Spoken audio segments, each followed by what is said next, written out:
بسم الله الرحمن الرحيم. السلام عليكم ورحمة الله وبركاته. How are you, my students? I hope that you're happy and healthy and ready for today's lesson, which is Unit 4, Speaking. But before we do that, let's open our workbooks here, page 114.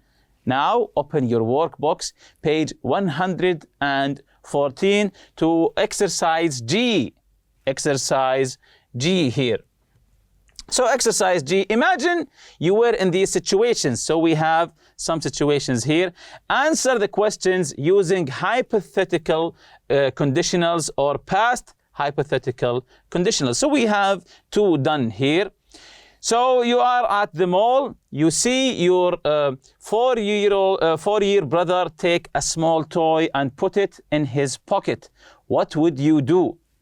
You are at the mall, you see your little brother, who is 4 years old, take a small toy and put it in his pocket. What would you do? So the answer, I would take him aside and explain to him why it is wrong and make him put it back. So this is the correct thing, the ethical, the moral thing to do.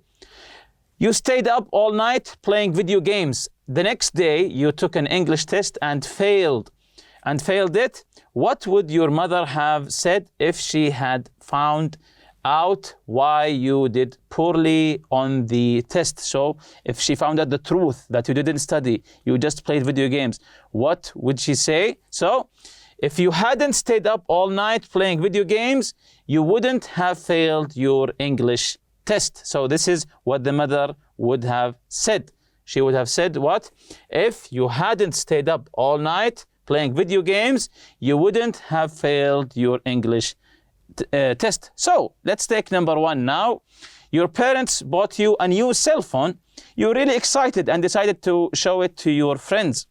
As you're going to meet your friends, the cell phone falls out of your backpack into a busy street. A car runs over it and smashes it into pieces. What could you have done differently? What could you have done differently? So your parents bought you a new cell phone. You're excited to show it to your friends. So you want to show it to your friends. As you're going to meet your friends, the cell phone falls out of your backpack. So you're wearing a backpack into a busy street with lots of cars.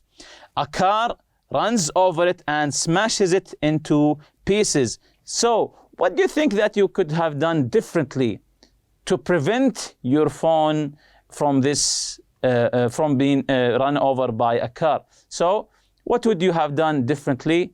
You can answer with, of course, this would be hypothetical because in the real world, your phone is broken now. So what would you have done? So let's see. Of course, there's no right or wrong answer as long as you answer it using a hypothetical conditionals or past hypothetical conditionals. So I would have put the phone in my pocket, and the if clause is implied, of course. I would have put the phone in my pocket. So instead of putting the phone in my backpack, I would have put the phone in my pocket. So, and the if clause here is implied because we know what the if clause would be. So, I would have put the phone in my pocket. Number two, what would your parents have said once they found out about the cell phone? What would your parents have said once they found out about the cell phone? So, what do you think the answer here would be? If they found out about the cell phone, so the correct answer here, they would have said that it's okay. Maybe they'll buy you another one as long as you are safe. So, they would have said that it's okay. And also the if clause here is implied. But if you want to write it, you would say, if my parents find out about the cell phone, they would have said that it's okay. So number three, you are eating dinner at a nice restaurant.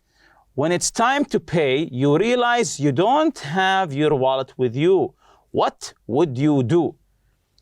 You're eating dinner at a nice restaurant Of course, nice restaurant, it means it's a little bit expensive here. When it's time to pay, you realize you don't have your wallet with you. What would you do? So when you wanted to pay, you realize that you don't have your wallet, you forgot it at home, for example. What would you do in this situation? So let's see one of the correct answers here. I would have called my friend to come and pay, then I pay him later. So I would have called my friend to come and pay, then I pay him. I will pay him later. And also here the if clause is implied, because you say if I forgot my wallet when I'm at a restaurant, I would have called my friend to come and pay. Number 4, you're shopping in the mall, you accidentally knock over a glass and it breaks. Nobody saw you. What would you do? So you're shopping in the mall, you're walking, and you accidentally knock over a glass. And when the glass fell down on the floor, it breaks. And nobody saw you do it. No one noticed. What would you do? Nobody noticed that you broke the glass. So would you walk away or go tell the owner of the shop of what you did? So of course all of us would take the ethical way. I would have told the owner and pay for the damage. If I accidentally knock over a glass and it broke, I would have told the owner and pay for the damage. Of course, this is the moral, the right thing to do. Number 5, you are shopping in the mall. You accidentally knock over a glass and it breaks. You don't think anybody saw you do it, so you walk away. As you are leaving, a security guard stops you and makes you pay for the damages. If you had it do over, what would you have done differently? So this is another situation almost the same as the first one. This one, you knock over a glass, you noticed no one saw you, you think no one saw you, so you walk away. This is unethical, of course. As you are leaving, a security guard stops you and makes you pay for the damages. So you thought no one saw you, but in reality, the security guard did. If you had it to do over, what would you have done differently? So you thought no one saw you, but the security guard saw you. As you were leaving, he came to you and say you have to pay for this. If you had to do it all over again, would you have done something differently or not? So let's check what I've written here. I would have told the owner and pay for the damage. Same answer as the previous one. If you had to do it all over again, what would you have done differently? I wouldn't walk away. Of course, I wouldn't walk away. I would have told the owner and pay for the damage, pay for the broken glass. Number 6 here, you're taking a test in chemistry class. You studied hard for it. You know your best friend didn't study at all because he stayed up late last night watching television. You see him cheating on the test. What would you do? What would you do? So while taking a test, you notice your friend is cheating. What would you do? Will you tell on him or tell the teacher, blow the whistle, if you remember? So we have different answers. I would have done nothing, but after the exam, I would have told him it's wrong to cheat and maybe make him go to confess to the teacher. Maybe he'll give him a second chance. So while taking the test, I would have done nothing, but after the exam, I would have told him it's wrong to cheat and maybe make him go and confess what he did wrong to the teacher. Number 7, you're walking out of the mall and you see a small pile of money. You pick it up and count it. There's over 50 riyals. There are a lot of people around, but you don't think anybody saw you pick it up. You see a woman near the entrance of the mall checking her pockets and looking nervous. So it looks like that she lost her money. But you aren't sure if the money belongs to her. What would you do? What would you do?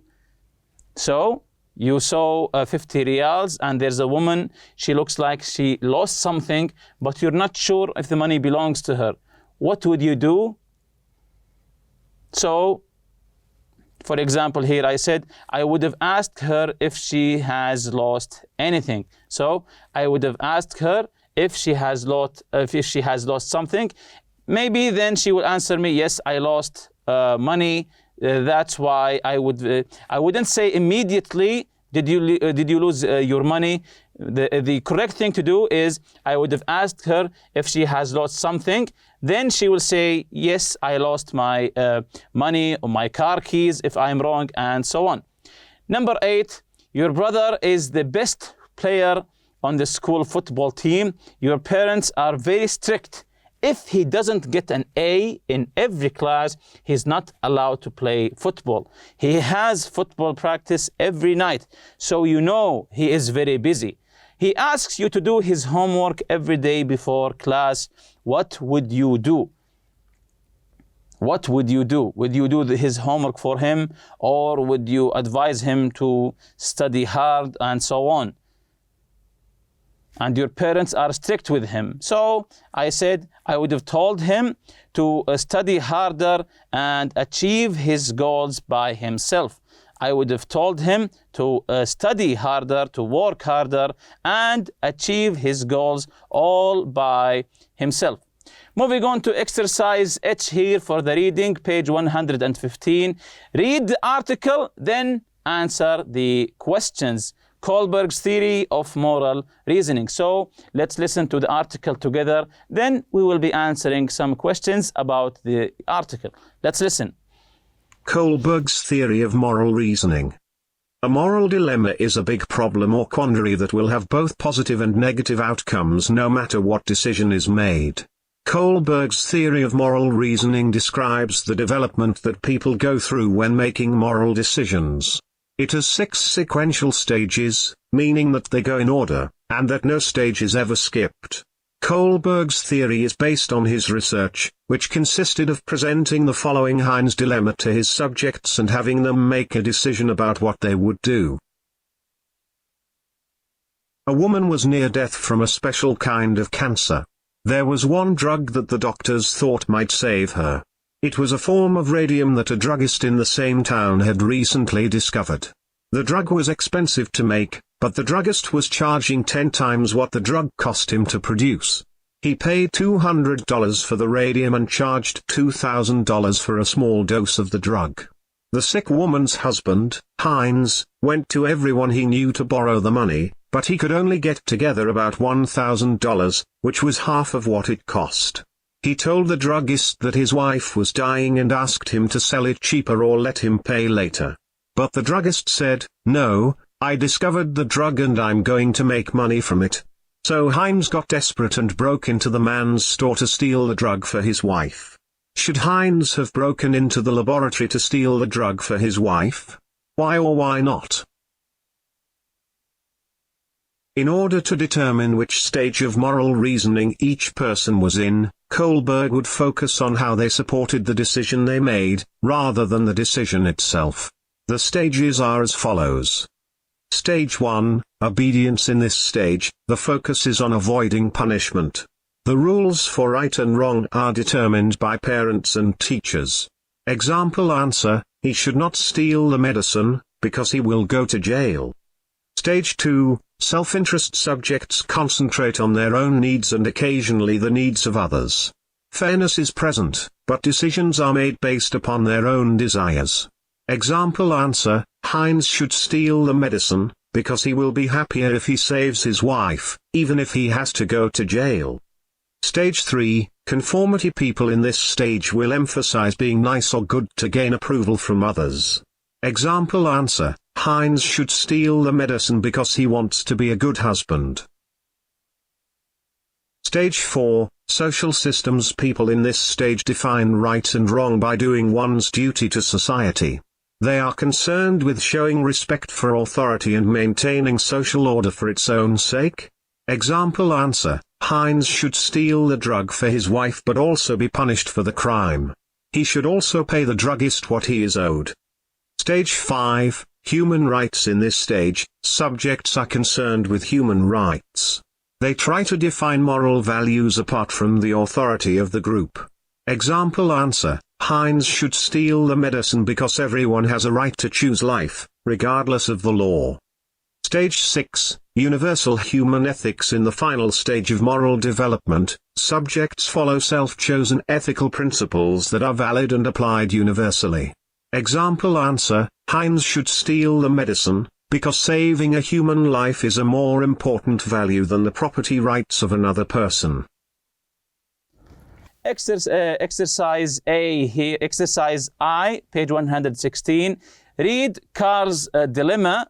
So we have a dilemma here, and answer the questions. So we'll be reading about Carl's dilemma, then we'll be answering some questions about the dilemma that he is in. So let's listen. Carl was studying as his younger brother Sid played nearby. He had promised to keep an eye on his brother until their parents came back. Suddenly, the phone rang. It was Mitch, Carl's best friend. Mitch wanted to come over and show Carl a new gadget that he had just bought. Carl looked at the time. He would have to get his brother ready for bed. This was all his idea. He had suggested that they stop using a babysitter as he could look after Sid. As expected, their father suggested that Carl get an additional allowance for his help. Their parents were not due back for at least an hour. He needed about 20 minutes to feed Sid and then put him to bed, so that would probably leave another half hour if he didn't read a story to him. But without a story, Sid would probably refuse to go to sleep.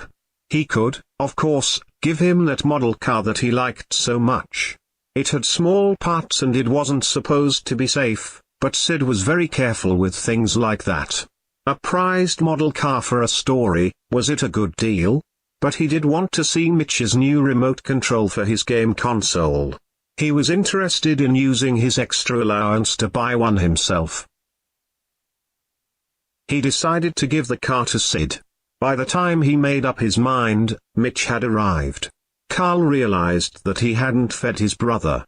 He asked Mitch to wait, went into the kitchen and warmed up some milk.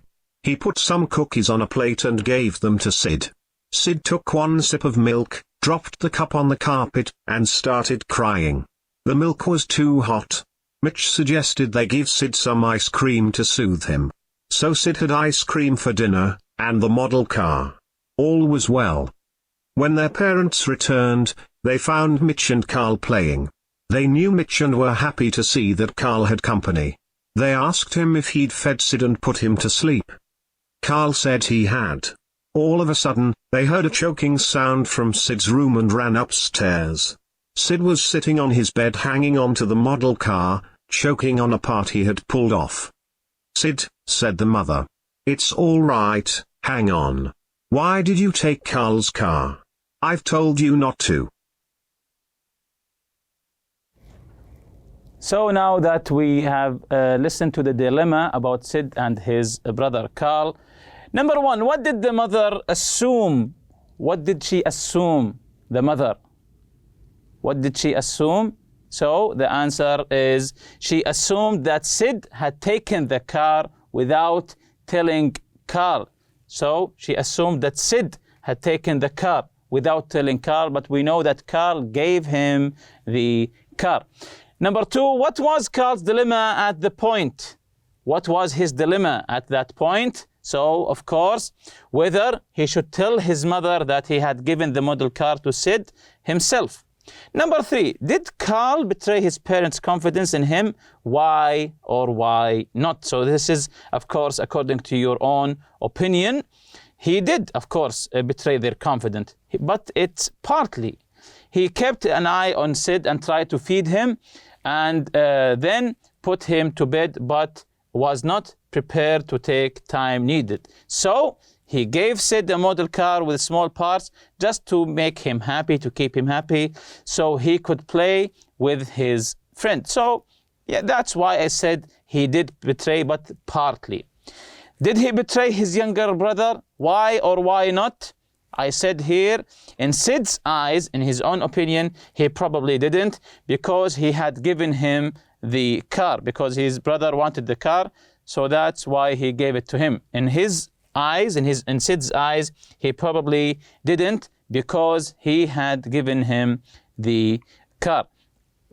So here, exercise B, the part B, read the story again and make notes on each event and its effects. We have three. You have to put 3 events or cause, then the outcome. What would you have done? Do you think Carl made the right decision? If you don't agree, what do you think he should or shouldn't have done? Why or why not? So we have to listen to the story again, read it again. Then now we will complete this chart. You can notice the first one is already done for you. Number 1, the event, the phone rang, and the outcome, Carl wanted to see his friend's new gadget. So he told him, I got a new gadget. So number 2, what's the second event? And tell me the outcome or the effect it had. So number 2, gave Sid milk, for example. He gave Sid milk. So what's the outcome? What happened later? Yes, Sid dropped the cup on the carpet and started crying. What about a third event? For example, Carl gave Sid ice cream and the model car. Just to make him stop crying, he gave him ice cream and gave him the model car. What's the outcome? What's the effect of that happening? What happened? Yes, Sid choked on a small part. Jumping to today's lesson, the objective, decide whether to take genetic testing or not. Fill the chart about genetic testing. Work in pairs or groups. Think about what you have read and heard about genetic testing and discuss the question below. If you were offered genetic testing, would you do it? Why or why not? If you were offered to do genetic testing, would you do it? Why or why not? So discuss this with your colleagues and make notes here, this chart. Type of genetic testing you read or heard about, write it here. Reason for taking the test. If you want to take the test, give us a reason. If you don't want to take the test, reasons against taking the test, write it here. Should it be made available to everyone? Why or why not? Put it here. So write 3 types of genetic testing that you read or heard about. And here's a fun fact for you. People have always found it hard to make decisions. Here are some quotes about the subject. We can avoid making choices by doing nothing, but even that is a decision. A wise man makes his own decisions, an ignorant man follows public opinion. Be willing to make decisions. That's the most important quality in a good leader, making decisions. Here is additional activity. What if would you do? So what would you do? What would you do if your brother, best friend, asked you to copy your homework? What would you do if your parents forbid you to play a certain video game, but you know your friend has it in his house? So all of these are hypothetical questions. What would you do if things happen? So read the questions and answer it with your colleagues and check out your answers together. And with that, we reach the end of this lesson. See you next lesson, inshallah. Subhanakallahumma bihamdik. Ashhadu an la ilaha illa anta astaghfiruka wa atubu ilayk. Assalamu alaikum.